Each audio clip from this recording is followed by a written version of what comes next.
Olá, beldades! Hoje eu estou aqui para conversarmos um pouquinho sobre a série Hunters, Caçadores de Nazistas. Ela estreou na Amazon Prime há uns 3 ou 4 meses, não sei exatamente, e ela tem autores de peso aí no elenco, como o maravilhoso Al Pacino, e também tem Logan Lerman, Karen Kane, tem o cara que faz o Ted Mosby, que eu não sei o nome dele na vida real, infelizmente, desculpa cinéfilos, e na produção da série e direção também tem grandes nomes, inclusive o Jordan Peele. Vocês sabem que eu estou nessa vida pra consumir e tentar, pelo menos, enaltecer tudo que o Jordan Peele faz. Eu amo Get Out, amo Us, e eu vi então Hunters com grandes expectativas, não negarei, porque tem muitos nomes de peso e também porque a história aborda o Holocausto, e vocês sabem que esse é um campo de pesquisa que eu estudo há muito tempo. Então vamos agora à história de fato. A trama inteira começa logo após o Jonah, que é o personagem principal, interpretado pelo Logan Lerman, descobrir que existe um tipo de conspiração por trás do assassinato da sua avó, né, a sua Safta, chamada Ruth. Isso não é spoiler, que fique bem claro pra vocês, tá? Não é nada de spoiler falar que a avó dele é assassinada, e aí ele começa a desconfiar do que aconteceu, porque tudo foi muito rápido, muito bizarro, e ele descobre, obviamente, algumas coisas que deixam ele com uma pulga atrás da orelha. Os espectadores, então, passam a entender o que tá acontecendo junto com o Jonah. Essa teoria da conspiração consiste em dizer que 30 anos depois do fim da guerra, né, porque a série se passa em 1977, então 30 anos depois da Segunda Guerra Mundial, alguns nazistas se infiltraram nos Estados Unidos e estavam permanecendo lá ainda, ocupando espaços importantes, principalmente dentro da elite, tanto trabalhando como cientistas, como médicos, dentistas, enfim, profissões que são muito aclamadas, né, socialmente, e as pessoas obviamente não sabiam que estavam lidando com nazistas do passado, né, porque alguns falavam que tinham mudado, etc, etc.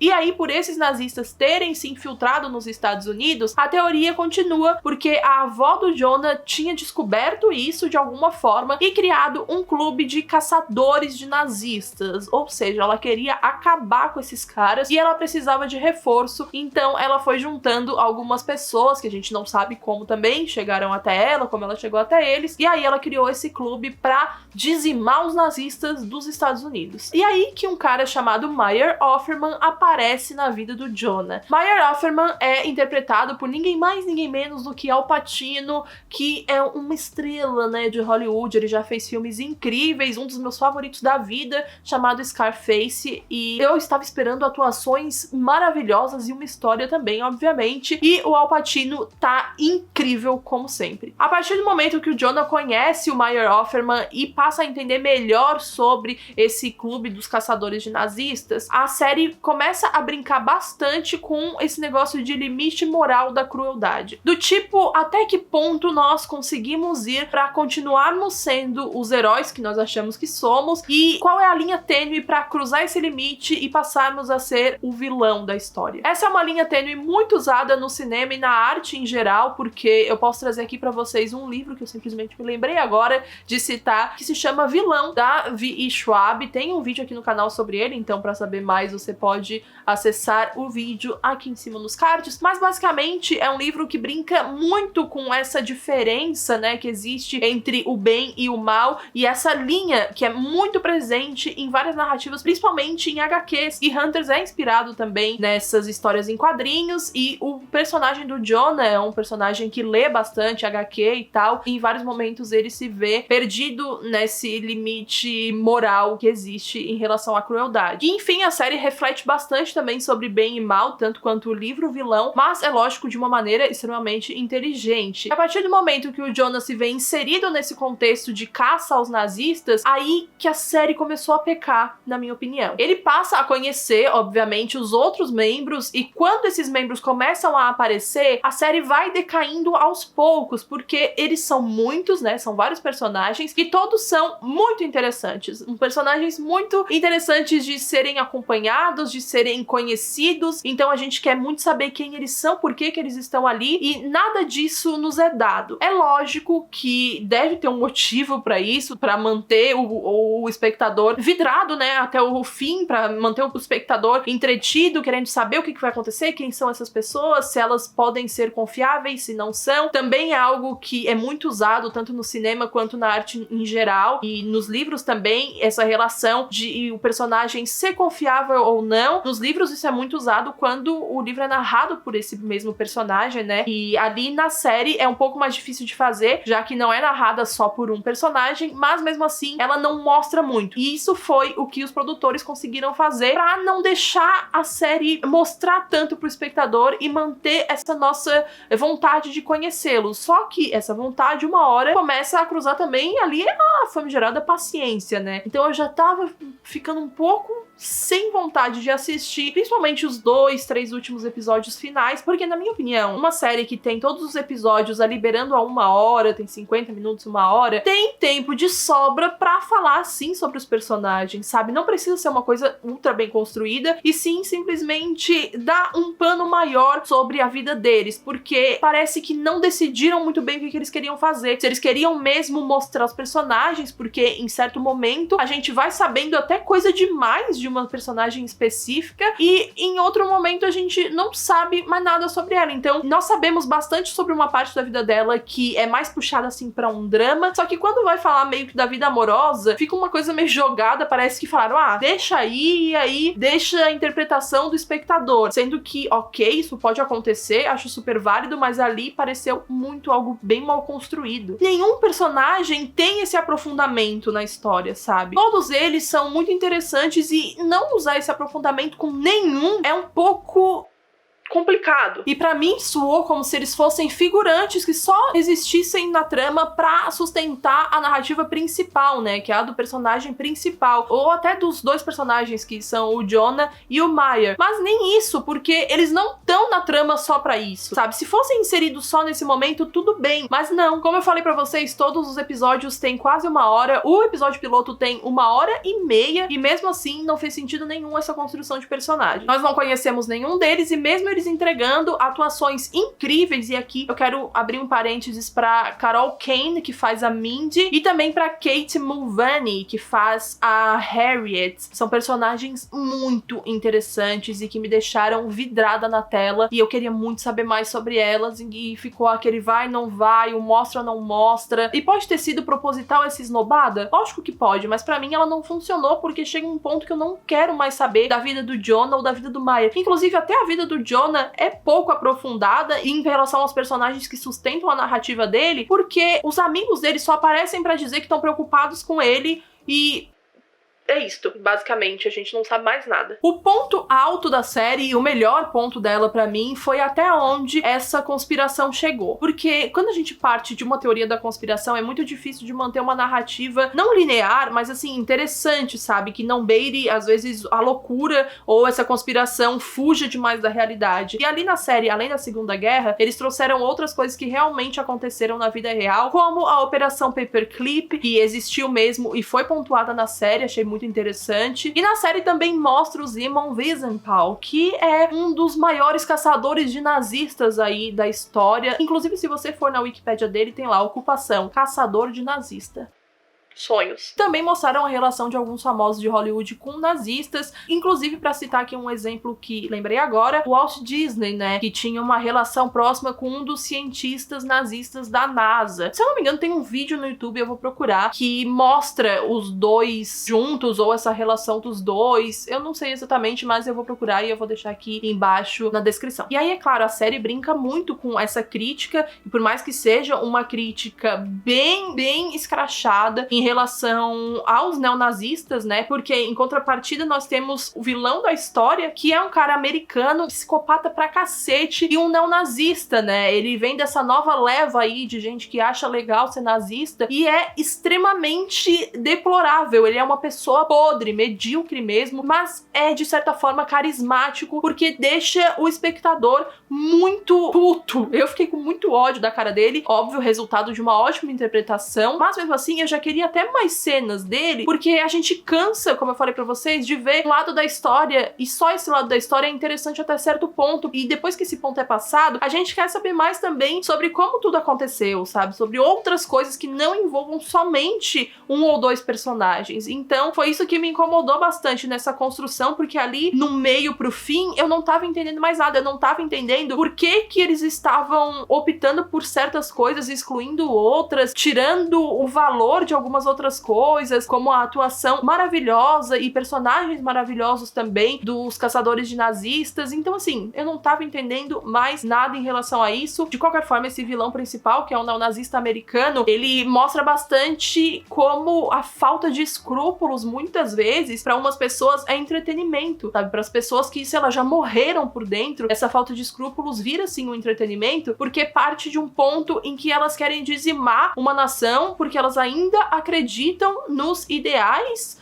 do Adolf Hitler, né? Ideais de 1929, 1933, 1945, porque ele morreu acreditando nisso. Então, enfim, não vou nem continuar nisso que eu vou ficar puto. E a série também brinca bastante com essa relação dos neonazistas, né? Porque ela tem sátiras escrachadas. Eu até me lembrei de Atlanta, que também tem isso. É uma série maravilhosa do Donald Glover, que também tem essas sátiras e essas críticas, né? E não são nada sutis, que assim, no meio da série eles colocam uma propaganda do tipo, venha morar com a gente, venha para essa vila onde só tem nazistas e gente branca. Aqui você pode ser racista à vontade, estamos felizes com a sua presença. Então a série brinca muito com esse tipo de personagem, que é um personagem que inclusive existe hoje em dia, numa emergente ascensão do neonazismo que rolou sim, tanto nos Estados Unidos em alguns episódios aí nos últimos anos, quanto aqui no Brasil também, que aqui em Santa Catarina, onde eu moro, existem grupos abertamente nazistas e que pregam o neofascismo, etc. Um bando de babaca, mas existe. E eu achei inteligente sim da parte da direção e produção de Hunters de fazer essas sátiras, porque elas são excelentes. Como eu já falei em alguns outros vídeos, mas eu vou pontuar aqui também, você pode fazer várias abordagens do Holocausto, né? E até mesmo tendo o Holocausto e campos de concentração como ambientação. Por exemplo, em filmes, você pode fazer um filme com uma abordagem estilo A Vida é Bela, A Lista de Schindler e etc. Existem vários filmes com essa temática. Ou você pode fazer uma abordagem estilo Bastardos Inglórios, do Tarantino, que é um dos meus filmes favoritos, porque enquanto as outras têm abordagem dramática, essa traz uma pegada bem mais violenta. E também, agora, acabou de sair do cinema, Jojo Rabbit, que tem uma abordagem em relação também à Segunda Guerra Mundial, satírica. Ele satiriza bastante e deixa, assim, a gente um pouco desconfortável, um certo incômodo em relação à figura do Hitler abordada em Jojo Rabbit, mas, mesmo assim, ele não desrespeita de forma alguma, porque ele não deixa de pontuar o quão grave tudo foi e o quão devastador tudo foi. Então, existem muitas abordagens para um só assunto. Hunters não soube, na minha opinião, qual abordagem eles queriam usar, porque ele começa com uma totalmente Bastardos Inglórios. Pra mim, inclusive, quero pontuar aqui que a primeira cena da série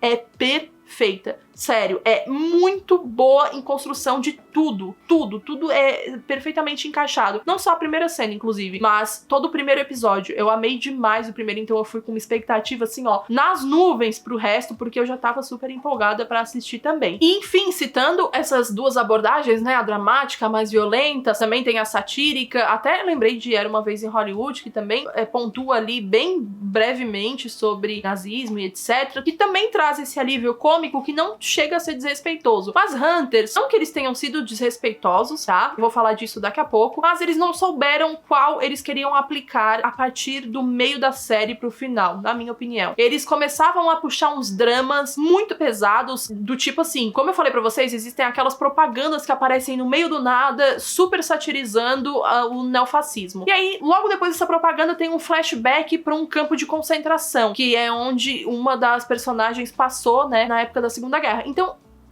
cara, o que é isso? Sabe? Eu fiquei muito perdida, eu não tava mais sabendo o que eu tava pensando, o que tava acontecendo. Porque do meio até o final, já tava estabelecido pra mim que era um thriller, sabe? Era uma série pra deixar o espectador o tempo inteiro vidrado, só que passou a mudar um pouco dali, eu não sei exatamente, ele teve alguns problemas também de roteiro, que eu achei super fracos, porque, em contrapartida à história do Jonah, nós temos também uma agente do FBI chamada Millie, que sustenta bastante aquela narrativa que eu falei sobre o limite moral da crueldade. Ela é uma agente negra contratada e, mesmo assim, ela começa a investigar o sumiço de alguns nazistas. Então ela precisa lutar bastante com essa moralidade de achar que nazista tem tudo que morrer e fazer o que manda a justiça, né? Que é investigar quem foi que matou eles e punir de forma devida quem fez isso. E ela também é uma personagem muito boa, que foi muito bem interpretada, só que pouco explorada também. O problema de Hunters, pra mim, foi tentar juntar todas as abordagens personagens possíveis e acabando entregando um meio e fim regulares. Eu nunca diria que é uma série ruim, mas é uma série que, na minha opinião, não soube aproveitar alguns outros personagens que poderiam ser tão interessantes quanto o Jonah e o Meyer, né? Enfim, teve aquela polêmica que muitos de vocês pediram pra eu comentar sobre Auschwitz, não gostando do que a produção da série fez, foi colocar aquele xadrez humano. Resumidamente, a série mostra uma cena, né, inclusive a abertura da série inteira é baseada nessa cena, em que existiu, né, um xadrez humano em Auschwitz, e esse xadrez era literalmente um xadrez humano. No caso de quando alguém dava checkmate, o outro humano morria, e aí eles tinham que ficar brincando entre eles. A organização mesmo, né, as pessoas que trabalham em Auschwitz ficaram putas com isso, falaram abertamente na mídia que não é legal fazer esse tipo de coisa, porque, e eu concordo totalmente com a posição deles, a partir do momento que você tá usando o nome de um campo de concentração, você automaticamente tá falando sobre as coisas que aconteceram lá, e sobre as vítimas de lá, você tá carregando um peso muito grande. Seria bem diferente se eles falassem assim, aconteceu em tal campo de concentração, inventassem algum nome, sabe? Um nome fictício, porque seria ficção histórica. Mas, da forma que eles fizeram, citando Auschwitz e falando que existiu esse xadrez humano, coisa que nunca existiu, pra eles, né, eles entenderam como um desrespeito em relação às vítimas de lá. E eu concordo totalmente com a posição deles, porque, na minha opinião, não existe ninguém melhor do que eles e das pessoas que trabalham lá e que fazem esse trabalho diariamente, porque é um lugar extremamente pesado. Eu estive lá há menos de um mês e eu até agora não consigo nem explicar o que foi essa visita. E eles estão certos, sabe, gente? Eles sabem do que eles estão falando, eles lutam e batalham pra esse reconhecimento das vítimas e das pessoas pararem de achar que aquilo lá é um parque de diversões e que o que aconteceu lá vá se repetir. Vocês entendem? É um trabalho muito complexo e muito difícil de ser feito. Então, quando eles falam foi desrespeitoso, não foi legal você ter usado o nome de Auschwitz nisso, o que a gente faz? A gente vai falar, ah, não, vocês estão errados, etc. Lógico que você pode ter a sua opinião, ou achar que, ah, talvez não é tanto assim, ah, porque a arte tem a liberdade, porque não sei o quê. O ponto final, pra mim, vem do pessoal que trabalha em Auschwitz. E se eles falaram isso, eu vou assinar embaixo. Enfim, seguindo aqui no vídeo, a minha opinião é de que é uma série que vale muito play, principalmente agora nessa quarentena. Lógico que eu tive, né, esses momentos em que eu não curti muito a escolha que os produtores deram pra série, né, pra o plot, principalmente algumas coisas que nem faziam mais sentido pra mim, e eu vou comentar daqui a pouco com spoilers brevemente, tá? Mas é uma série que vale o play se você está aí quarentenado, isolado socialmente, assista, que vale bastante a pena. Ele traz sátiras interessantes, inteligentes, né? E ele traz atores muito, muito bons. Então, de certa forma, existe uma originalidade também na hora de contar algumas coisas, principalmente quando falam de fato das pessoas que se infiltraram, dos nazistas que se infiltraram nos Estados Unidos. E, enfim, é uma crítica boa. Eu recomendo a série e eu vou falar agora com spoilers, então cuidado. Mas eu vou falar rapidamente também. Gente, muita gente me perguntou o que eu achei do final, se eu já esperava, etc. Mais ou menos na metade pro final. O Matheus provavelmente não aguentava mais ouvir eu falando isso, mas eu já sabia, algo em mim já sabia que o Al Pacino era, sim, o nazista lá, que ele tanto queria perseguir, etc. Porque começou a ficar muito repetitivo, só ele falando desse cara, só ele lembrando desse cara, e o tempo inteiro, etc. E também porque eu já fui assistir pensando, putz, eles não vão ter cacife pra manter o Al Pacino por 2 temporadas, então ele deve ter um fim ainda nessa temporada, e ao longo da série eu ia descobrindo, né, se ele teria um fim morrendo ou se teria outro fim pro personagem. E quando eu comecei a deduzir que ele era, assim,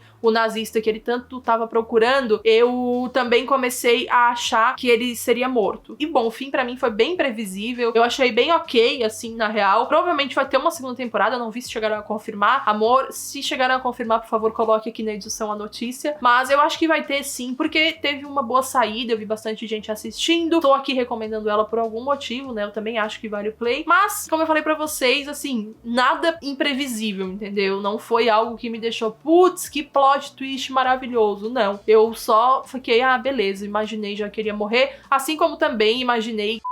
Olá, gente, como vocês podem ver, estou em outro dia, obviamente, porque o último arquivo da gravação de Hunters foi corrompido. Todo youtuber ou até pessoa que trabalha com audiovisual sabe que esse é o maior filme de terror da nossa profissão. Porém, graças a Jesus, ele foi só corrompido uma partezinha, né, que foi a minha conclusão da ideia e do vídeo. Então eu vim aqui só concluir o que eu estava falando. Eu também achei super previsível a morte do marido da Mindy, sabe, quando eles entraram lá na hora do metrô metrô, que deu aquele ato, né, dos neonazistas, que eles queriam explodir tudo lá pra dizimar uma parte da nação, da população da cidade. Eu achei bem previsível que ele morreria também. E além de ser uma série que eu acho que vale a pena super dar o play, eu também gosto muito dela contar algumas coisas que realmente aconteceram e satirizar outras coisas que estão aí começando a acontecer com o mundo, essa ascensão de um neofascismo em vários lugares que eu já comentei aqui também. Enfim, tá disponível na Amazon Prime, eu recomendo que vocês assistam, espero que vocês tenham gostado desse vídeo. Se você assistiu até aqui, desculpa por estar gravando totalmente em